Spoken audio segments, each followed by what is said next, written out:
Bienvenidos a este precioso piso en Ribarroja del Turia. Tiene 106 metros construidos. Aquí está el salón comedor, con un balcón a la calle, muy bonito.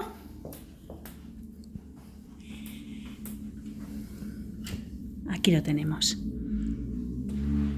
Tiene 3 habitaciones y 2 cuartos de baño completos, uno de ellos en suite de matrimonio. Vamos por el pasillo a acceder a las habitaciones y al baño, los baños. Aquí a la izquierda tenemos el primer baño completo con ducha. La cocina, que se vende amueblada, tiene zona office y una galería para poder tender y lavar.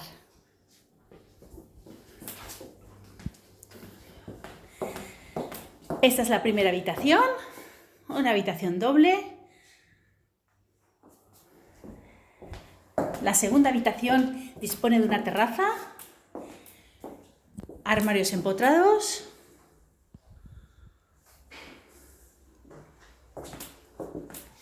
Aquí tenemos una terraza. Ahora mismo es de noche, pero la casa es muy luminosa. La zona de las habitaciones es orientación sur. Y esta es la habitación de matrimonio con bañera.